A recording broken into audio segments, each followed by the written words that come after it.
고대 중구, 상나라 말기에 어둠이 짙어져 가던 시절, 한 여인의 등장으로 천하의 운명이 바뀌게 됩니다. 그녀의 이름은 달기, 절세의 미모를 지닌 유소국 제후의 딸이었습니다. 하지만 그녀는 단순한 미녀가 아니었습니다. 어떤 사람은 그녀를 사랑에 빠진 순수한 여인이라 말하고, 어떤 사람은 나라를 멸망시킨 요부라 부릅니다.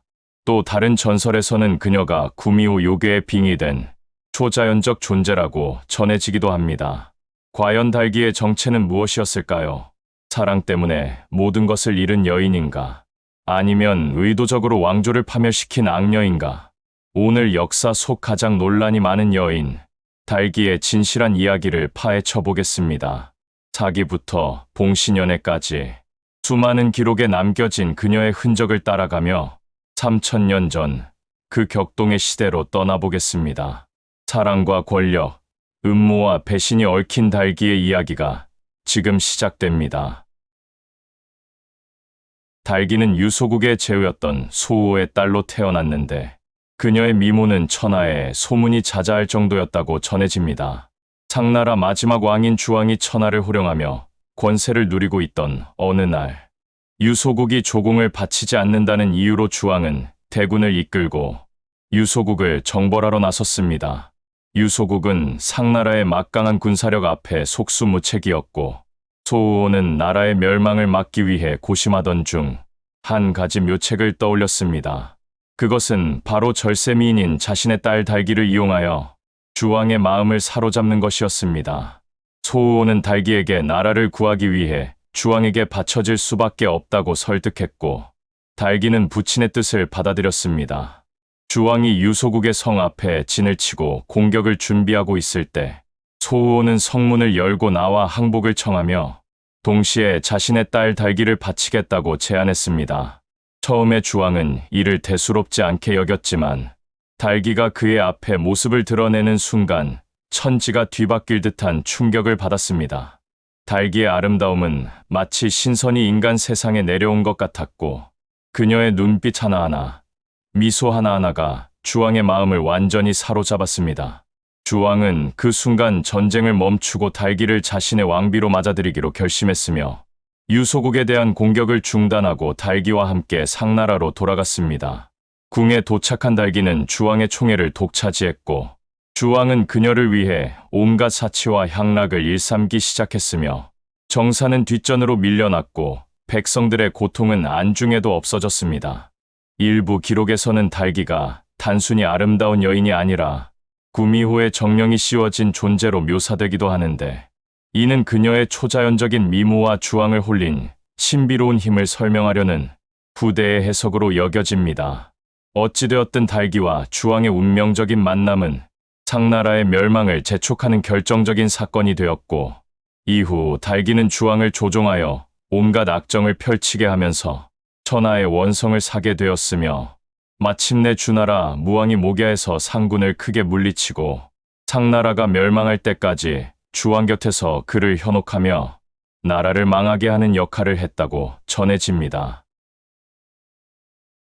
달기가 궁궐에 들어와 주왕의 총애를 받기 시작한 후, 주왕은 그녀를 기쁘게 하기 위해 전례 없는 사치와 향락의 세계를 만들어내기 시작했습니다.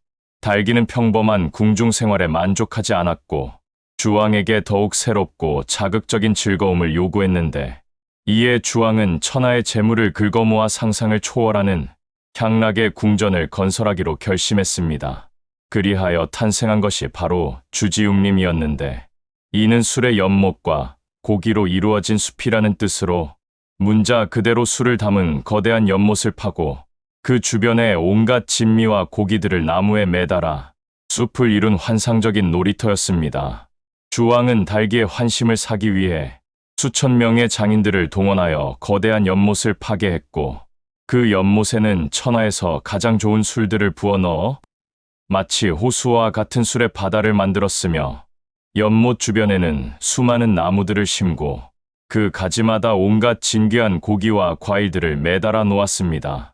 달기는 이 주지웅림에서 주왕과 함께 밤낮 없이 향락에 빠져들었는데, 벌거벗은 남녀들이 수백 명씩 연못 주변에서 술을 마시며 춤을 추고 놀아나게 했고, 주왕과 달기는 이들을 구경하며 즐거워했다고 전해집니다.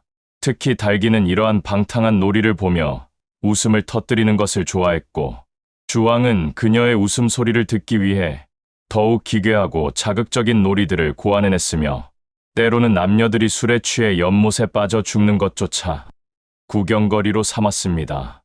주지육림에서의 향락은 며칠씩 계속되었고, 주왕은 정사를 완전히 내팽개친 채 달기와 함께 이곳에서만 시간을 보냈으며, 신하들이 국정을 논하러 와도 만나주지 않았고, 오직 달기의 기분을 맞추는 것에만 몰두했습니다. 이러한 무도한 향락은 곧 조정과 민간의 소문이 퍼져나갔고, 충신들은 주왕을 간언하려 했지만 달기의 부추김을 받은 주왕은 이들을 모두 역적으로 몰아처형해버렸으며, 주지육림의 향락은 더욱 극심해져 갔습니다. 결국 이러한 무도한 사치와 향락은 상나라의 국고를 텅 비게 만들었고, 백성들의 원성은 하늘을 찌를 듯했으며, 제후들까지 등을 돌리게 만드는 결정적인 원인이 되어 상나라 멸망의 씨앗이 되었다고 역사서들은 기록하고 있습니다. 달기가 주왕의 총애를 받으며 주지육림에서의 향락에 빠져 있던 중, 그녀는 더욱 잔혹하고 기괴한 즐거움을 추구하기 시작했는데, 특히 사람들이 고통받는 모습을 보며 웃는 것을 좋아했다고 전해집니다. 어느 겨울날 달기가 궁궐 밖을 내다보니 얼음이 언 연못에서 한 늙은 농부가 맨발로 얼음을 깨며 물을 길러가는 모습을 보게 되었는데, 그 농부가 차가운 얼음에 발이 얼어 고통스러워하며 신음하는 소리를 듣자 달기는 갑자기 웃음을 터뜨리며 이상한 쾌감을 느꼈습니다. 이를 본 주왕이 달기에게 무엇이 그리 즐거운지 묻자, 달기는 사람들이 뜨겁고 차가운 것에 고통받는 모습이 재미있다고 말했고, 주왕은 그녀를 기쁘게 하기 위해 더욱 잔혹한 형벌을 고안해내기 시작했습니다. 그리하여 탄생한 것이 바로 포락지형인데, 이는 구리로 만든 관을 뜨겁게 달구어 놓고 그 위에 기름을 발라 미끄럽게 만든 후 죄인들로 하여금 그 위를 맨발로 걸어가게 하는 극도로 잔혹한 형벌이었습니다. 주왕은 달기의 요구에 따라 거대한 구리관을 만들게 했는데, 이 구리관은 길이가 수십 척에 이르고 아래는 활활 타오르는 숯불 구덩이가 있어 구리관을 지속적으로 달구어 놓았으며, 관 표면에는 기름을 발라 극도로 미끄럽게 만들어 놓았습니다. 죄수들은 이 뜨겁게 달궈진 구리관 위를 맨발로 건너가야 했는데, 발바닥이 뜨거운 구리에 닿는 순간 살갗이 지글지글 타들어가며 극심한 고통을 겪게 되었고, 그 고통을 견디지 못해 비틀거리다가 기름 때문에 미끄러져 아래 숯불 구덩이로 떨어져 온몸이 타 죽게 되는 것이었습니다. 달기는 이러한 처형 광경을 지켜보며 죄수들이 뜨거운 구리 위에서 발을 동동 구르며 아파하는 모습과 결국 불구덩이로 떨어져 비명을 지르며 타 죽는 모습을 보고 손뼉을 치며 크게 웃어댔고, 주왕 역시 달기의 즐거워하는 모습을 보며 흡족해했다고 합니다. 이 포락지형은 점차 더욱 잔혹하게 발전되어 갔는데, 달기의 요구에 따라 구리관을 더욱 뜨겁게 달구었고, 죄명도 점점 사소한 것들로 확대되어 조금이라도 달기나 주왕의 비위를 거스르는 자들은 모두 이 형벌에 처해졌으며, 심지어는 달기의 기분이 나쁠 때면 아무 죄 없는 궁녀나 환관들까지도 이 형벌의 희생양이 되었습니다. 충신들이 이러한 잔혹한 형벌을 중단하라고 간언했지만, 달기는 오히려 이들을 주왕에게 참소하여 간언하는 신하들마저 포락지형에 처하게 만들었고, 이로 인해 조정에는 아무도 감히 직언을 하는 자가 없게 되었으며, 온 천하가 달기와 주왕의 잔혹함에 떨게 되었습니다.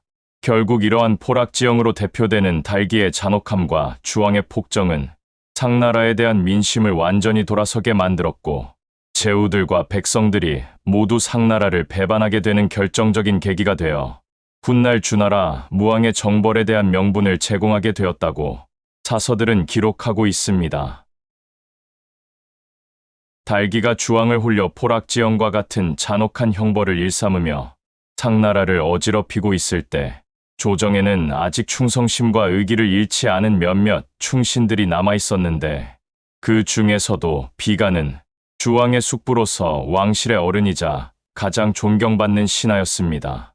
비가는 달기가 궁에 들어온 이후 주왕이 점점 변해가는 모습을 보며 깊은 우려를 품고 있었고, 주지육림과 포락지영 같은 무도한 행위들이 계속되는 것을 더 이상 참을 수 없어 결국 주왕에게 직언을 하기로 결심했습니다. 어느 날 비가는 조정에 나아가 주왕 앞에서 무릎을 꿇고 대왕께서는 달기라는 여인에게 혹하여 정사를 돌보지 않고 백성들을 도탄에 빠뜨리고 계십니다. 이대로 가다가는 조상들이 이룩한 상나라의 사직이 위험에 처할 것이니 부디 정신을 차리시고 달기를 내쳐 정사에 힘쓰시기 바랍니다라고 간절히 호소했습니다. 이 말을 들은 주왕은 처음에는 비간이 자신의 숙부이자 원로 신하라는 점 때문에 화를 참고 있었지만, 달기가 곁에서 대왕께서 저를 사랑하시는 것이 그렇게 잘못된 일입니까? 비간은 대왕의 행복을 시기하여 저를 모함하는 것이 아닙니까? 라고 눈물을 흘리며 호소하자 주왕의 마음이 돌아서기 시작했습니다. 달기는 교묘하게 비간을 모함하기 위해 듣자 하니 비간은 성인의 심장을 가지고 있어서 그 심장에는 7개의 구멍이 뚫려 있다고 하는데, 만약 정말 성인이라면 대왕의 진정한 뜻을 이해할 것이고, 만약 거짓 성인이라면 대왕을 속이고 있는 것이니 한번 확인해 보는 것이 어떨까요? 라고 간교하게 제안했습니다. 주왕은 달기의 이런 말에 현혹되어 그렇다면 비간의 심장을 꺼내어 정말로 7구멍이 있는지 확인해 보자고 말했고, 달기는 속으로 쾌재를 부르며 이제 자신을 방해하는 가장 큰 걸림돌을 제거할 수 있게 되었다고 생각했습니다. 다음 날 비간이 또다시 간언을 위해 궁궐에 들어오자 주왕은 갑자기 병사들에게 명령하여 비간을 붙잡게 했고, 내가 정말 성인이라면 내 심장에 7구멍이 있을 것이니 그것을 확인해 보겠다며 비간의 가슴을 갈라 심장을 꺼내라고 명령했습니다. 비간은 이 순간에도 대왕이여, 신이 죽는 것은 상관없으나 부디 달기의 간계에 빠져 나라를 망치지 마시옵소서라고 마지막까지 충언을 올렸지만, 주왕은 이미 달기의 홀림에 완전히 빠져 있어서 비간의 말을 듣지 않았습니다. 결국 비간은 살아있는 채로 가슴이 갈라져 심장이 꺼내졌는데, 그 심장에는 정말로 7개의 구멍이 뚫려 있었다고 전해지며, 이를 본 달기는 박수를 치며 좋아했고, 주왕 역시 신기해하며 달기와 함께 웃어댔다고 합니다. 비간의 죽음은 상나라, 조정에 큰 충격을 주었고, 이를 계기로 남은 충신들마저 모두 도망가거나 입을 다물게 되었으며, 달기의 권세는 더욱 막강해져서 이제 아무도 감히 그녀를 거스르는 자가 없게 되었고, 상나라는 완전히 달기의 소나기에 들어가게 되어 멸망의 길로 치달아가게 되었다는 것이 사서들이 전하는 내용입니다. 봉신연의에서 달기의 이야기는 단순한 인간 여성의 타락이 아닌 초자연적인 요괴의 음모로 시작되는데, 천계에서 여와 성모가 상나라의 무도함을 보고 천벌을 내리기로 결심하면서 헌원묘의 천년 묵은 구미호 정령에게 달기의 몸에 빙의하여 상나라를 멸망시키라는 명을 내렸다고 전해집니다. 구미호 요괴는 여와 성모의 명을 받들어 유소국으로 향했는데, 마침 주왕이 유소국을 정벌하러 온 때를 틈타 소우호의 딸 달기가 홀로 있는 순간을 노려 그녀의 혼을 빼앗고 자신이 그 몸에 들어가 완벽하게 달기로 변신했으며, 이때부터 달기는 더 이상 인간이 아닌 천년 수행을 쌓은 요괴의 지혜와 술법을 가진 존재가 되었습니다. 요괴가 된 달기는 인간으로서는 불가능할 정도의 절세미모와 매혹적인 능력을 지니게 되었는데, 그녀의 눈빛 하나만으로도 남자들의 혼을 빼앗을 수 있었고, 목소리 또한 마치 천상의 음악처럼 아름다워 듣는 이로 하여금 완전히 넋을 잃게 만드는 신비한 힘을 갖고 있었으며, 주왕이 그녀를 처음 본 순간부터 완전히 마력에 사로잡힌 것도 이 때문이었습니다. 구미호 달기는 주왕을 홀리기 위해 온갖 요술을 부렸는데, 때로는 꿈속에서 주왕을 유혹하여 환상적인 세계를 보여주기도 했고, 때로는 자신의 몸에서 향기로운 기운을 발산하여 주왕으로 하여금 마치 신선이 된 듯한 황홀감을 느끼게 만들기도 했으며, 주왕은 이러한 초자연적인 경험에 완전히 중독되어 달기 없이는 하루도 살 수 없게 되었습니다. 달기는 또한 요괴의 능력으로 사람들의 마음을 읽고 조종할 수 있었기 때문에 어떤 신하가 자신을 의심하거나 견제하려 하는지 미리 알아차릴 수 있었고, 이들을 제거하기 위해 교묘한 함정을 만들어 주왕으로 하여금 그들을 처벌하게 만들었으며, 특히 충신 비간의 경우에도 달기가 요술로 그의 충심을 미리 간파하고 그를 제거할 완벽한 계략을 세웠던 것입니다. 구미호 달기의 가장 무서운 능력은 사람들의 고통과 죽음을 보며 기뻐하는 악마적 성격이었는데, 그녀는 포락지영이나 주지웅님 같은 잔혹한 놀이를 고안해낼 때마다 욕의 본연의 사악함이 드러났으며, 사람들이 극도의 고통 속에서 비명을 지르며 죽어가는 모습을 보고 환상적인 쾌감을 느꼈고, 이런 잔혹함은 인간으로서는 상상할 수 없는 요괴만의 특성이었습니다. 달기는 요괴의 힘으로 자신에게 반대하는 세력들을 하나씩 제거해 나갔는데, 때로는 환각을 일으켜 충신들로 하여금 서로를 의심하게 만들기도 했고, 때로는 악몽을 보내어 그들을 정신적으로 괴롭히기도 했으며, 심지어는 요술로 거짓 증거를 만들어 무고한 사람들을 역적으로 몰아처형시키기도 했습니다. 특히 달기는 구미호의 본능으로 인간의 정기를 빨아먹는 능력이 있었는데, 주왕과 함께 있을 때마다 그의 생명력과 정신력을 조금씩 흡수하여 주왕을 점점 더 허약하고 의지박약하게 만들었으며, 이로 인해 주왕은 달기 없이는 아무것도 결정할 수 없는 완전한 꼭두각시가 되어갔습니다.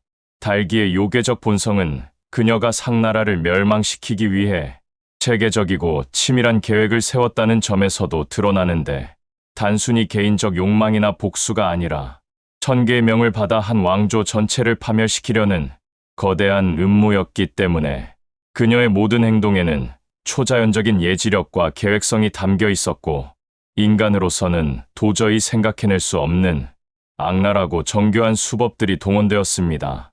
구미호 달기는 마침내 상나라가 완전히 망가져 주나라 무왕의 공격을 받게 되자 자신의 임무가 거의 완성되었다고 판단하여 마지막까지 주왕을 홀려 끝까지 저항하게 만들었으며, 상나라가 멸망하는 순간에도 주왕 곁에서 그를 죽음으로 이끌어 결국 왕과 나라를 모두 파멸시키는 1000개의 명을 완벽하게 수행했고, 이 모든 과정에서 달기는 한순간도 인간적인 감정이나 후회를 보이지 않았으며, 오직 요괴로서의 사명감과 악마적 쾌락만을 추구했다는 것이 봉신연애가 그려내는 달기의 초자연적이고 파괴적인 모습입니다. 달기가 주왕을 홀려 상나라를 어지럽히기 시작한 후 나라의 멸망은 단계적으로 진행되어 갔는데, 처음에는 궁정 내부의 부패와 타락으로 시작되었지만 점차 전국적인 혼란과 민심 이반으로 확산되어 마침내 외부 세력의 침입을 불러오는 결정적 계기가 되었습니다.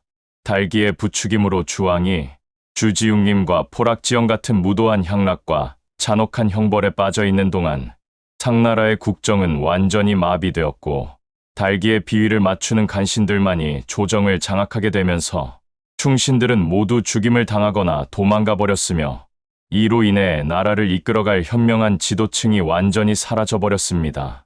달기가 주왕으로 하여금 비간을 비롯한 충신들을 잔혹하게 처형하게 만들고 왕족들 사이의 불화를 조장하여 내부 결속력을 파괴하는 동안 상나라의 재정은 달기를 위한 사치와 향락으로 인해 바닥이 났고, 백성들은 무거운 세금과 부역에 시달리면서도 왕실의 방탕함을 목격하며 깊은 절망과 분노를 품게 되었습니다. 달기의 악행이 절정에 달했을 때 상나라 전역에서는 기근과 자연재해가 연이어 발생했는데, 이를 하늘의 경고로 받아들인 백성들과 제후들은 주왕의 무도함이 1000명을 잃게 만들었다고 여겼고, 각지에서 반란과 밀란이 일어나기 시작했으며 제후들도 하나둘씩 상나라의 등을 돌리기 시작했습니다. 서쪽 변방의 작은 제후국이었던 주나라의 문왕 희창은 이러한 상나라의 혼란상을 목격하며 천하를 구할 사명감을 품게 되었고, 현신 강태공을 맞아들여 국력을 기르면서 상나라를 대체할 새로운 왕조의 기반을 마련해 나갔으며, 문왕이 죽은 후 그의 아들 무왕 희발이 즉위하여 본격적으로 상나라 정벌을 준비하기 시작했습니다. 무왕은 강태공과 주공단 등의 현신들과 함께 상나라 주왕이 달기라는 요부에게 홀려 백성을 괴롭히고 있으니 천명을 받아 이를 바로잡겠다는 명분을 내세우며 각지의 제후들을 규합했고 많은 제후들이 무왕의 의로운 명분에 호응하여 연합군을 형성하게 되었습니다. 달기는 주변의 위험한 상황을 알고 있었음에도 불구하고 여전히 주왕을 현혹하여 저들은 모두 대왕을 시기하는 자들이니 두려워할 것 없다며 안일한 대응을 하도록 부추겼고 주왕은 달기의 말에 현혹되어 주나라의 위협을 제대로 인식하지 못한 채 여전히 향락에만 빠져 있었습니다. 마침내 기원전 1046년 무왕이 이끄는 연합군이 상나라의 수도 조가를 향해 진군을 시작했고 목야 벌판에서 상나라 군대와 마지막 결전을 벌이게 되었는데 이미 민심을 잃고 내부가 분열된 상나라 군대는 제대로 된 저항도 못하고 무너져 내렸으며 많은 상나라 장병들이 오히려 무왕 편으로 투항하거나 도주해버렸습니다. 목야 대전에서 상나라가 참패를 당하자 무왕의 군대는 파죽지세로 조가성을 향해 진격했고 달기는 이제야 상황의 심각성을 깨달았지만 이미 때는 늦었으며 주왕에게 함께 도망가자고 제안했으나 주왕은 조상의 땅을 떠날 수 없다며 거부했습니다. 조가성이 함락되고 무왕의 군대가 궁궐까지 들이닥치자 주왕은 달기와 함께 궁궐 깊숙한 곳으로 피했지만 결국 포위되었고 이때 주왕은 자신이 모아둔 보물들을 한 곳에 쌓아놓고 불을 지른 후 그 불길 속에서 자결했으며 달기 역시 함께 죽거나 사로잡혀 처형당했다고 기록마다 다르게 전해집니다. 이렇게 해서 달기의 간계로 시작된 상나라의 타락과 혼란은 마침내 600년간 지속되었던 상나라 왕조의 완전한 멸망으로 귀결되었고 무왕이 새로운 주나라를 건국하며 천하의 새로운 질서가 시작되었으며 후세 사람들은 달기를 상나라를 망하게 한 대표적인 악녀로 기억하며 왕조 멸망의 교훈으로 삼게 되었다는 것이 여러 사서들이 공통적으로 전하는 달기와 상나라 멸망에 관한 이야기입니다.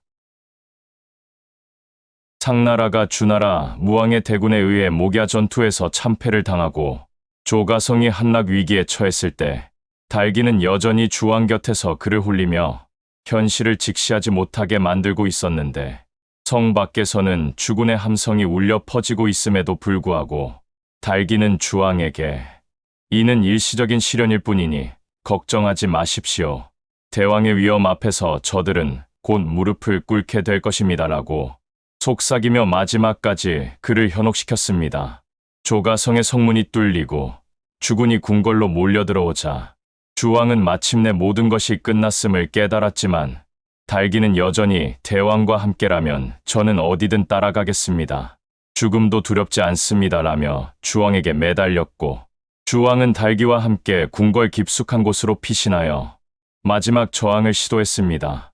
하지만 무왕의 군대는 곧 궁궐 내부까지 장악했고 주왕은 결국 자신이 쌓아올린 보물더미에 불을 지르고 달기와 함께 그 속에서 죽기로 결심했는데 이때 달기는 대왕께서 저를 사랑해 주신 것만으로도 저는 만족합니다.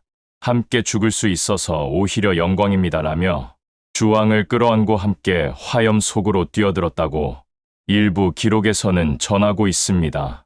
그러나 다른 기록들에 따르면 달기는 주왕이 자결한 후에도 살아남아 무왕의 군사들에게 사로잡혔는데 그녀는 포로가 된 상황에서도 자신의 미모를 이용하여 목숨을 구하려 했고 무왕 앞에 끌려 나와서는 저는 단지 왕의 명령을 따랐을 뿐이니 죄가 없습니다라며 애원했으며 심지어 무왕을 유혹하려는 시도까지 했다고 전해집니다. 무왕은 처음에 달기의 절세 미모에 잠시 마음이 흔들렸지만 주공단과 강태공 등 현신들의 강력한 반대에 부딪혔는데 특히 강태공은 이 여인은 상나라를 망하게 한 요부이니 살려두면 반드시 우리나라에도 화를 가져올 것입니다라고 강력히 주장했고 주공단 역시 민심을 위해서라도 달기는 반드시 처형되어야 합니다라며 무왕을 설득했습니다. 봉신연의 기록에 따르면 달기의 정체가 구미호 요괴라는 것을 간파한 강태공이 도수를 사용하여 달기의 요괴 모습을 드러내 보였는데 이때 달기는 아름다운 여인의 모습에서 갑자기 9개의 꼬리를 가진 거대한 여우의 모습으로 변했고 이를 본 무왕과 신하들은 모두 경악했으며 강태공은 이것이 바로 상나라를 멸망시킨 요괴의 정체입니다라고 외쳤습니다. 달기는 자신의 정체가 드러나자 마지막 발악을 시도하며 요술을 부려 무왕을 해치려 했지만 강태공의 강력한 도력 앞에서는 속수무책이었고 결국 강태공이 휘두른 검에 의해 목이 베어져 죽음을 맞이했는데 이때 달기의 몸에서는 검붉은 피가 아닌 검은 기운이 솟아나왔고 그녀의 시신은 곧 사라져버렸다고 전해집니다. 다른 기록들에서는 달기가 참수형을 당하기 직전까지도 자신의 미모와 요염한 자태로 주변 사람들을 유혹하려 했지만 결국 모든 것이 소용없었고 참수대에서 마지막으로 나는 단지 왕을 사랑했을 뿐인데 왜 이런 죽음을 맞아야 하는가라고 절규했다고도 하며 또 어떤 기록에서는 달기가 죽음을 앞두고서도 내가 죽어도 나와 같은 여인들은 계속 나타나 왕들을 홀릴 것이다 라는 저주의 말을 남겼다고도 전해집니다. 달기의 죽음은 상나라 멸망의 상징적인 마무리였으며 그녀의 시신이 백성들에게 공개되자 오랫동안 그녀의 악행에 시달려왔던 백성들은 환호성을 질렀고 달기로 인해 목숨을 잃었던 수많은 충신들과 무고한 사람들의 원한이 비로소 풀렸다고 여겨졌으며 이로써 달기라는 악녀가 가져온 상나라의 악몽은 완전히 끝이 났고 새로운 주나라의 시대가 열리게 되었다는 것이 여러 사서들이 공통적으로 전하는 달기의 최후에 관한 이야기입니다. 이렇게 해서 달기의 파란만장한 삶은 막을 내렸고 600년간 이어져온 상나라 왕조도 역사 속으로 사라졌습니다. 과연 달기는 무엇이었을까요? 사랑에 눈먼 순수한 여인이었을까요? 아니면 권력의 단맛에 취해 나라를 망친 희대의 악녀였을까요? 혹은 정말로 천개의 명을 받은 요괴였던 것일까요? 3000년이 흐른 지금도 그녀에 대한 평가는 엇갈리고 있습니다. 하지만 분명한 것은 한 여인의 선택이 한 시대를 끝내고 새로운 역사를 열었다는 사실입니다. 달기의 이야기는 권력과 사랑, 욕망과 파멸에 대한 영원한 경고이자 교훈으로 우리에게 전해져 내려오고 있습니다. 아름다움 뒤에 숨겨진 위험과 절대 권력이 가져오는 타락의 무서움을 보여주는 이야기이기도 합니다. 여러분은 달기를 어떻게 기억하시겠습니까? 역사 속 가장 미스터리한 여인 달기의 이야기, 여기서 마무리하겠습니다. 시청해주셔서 감사합니다. 구독, 좋아요 누르시고 즐거운 시간 보내시기 바랍니다.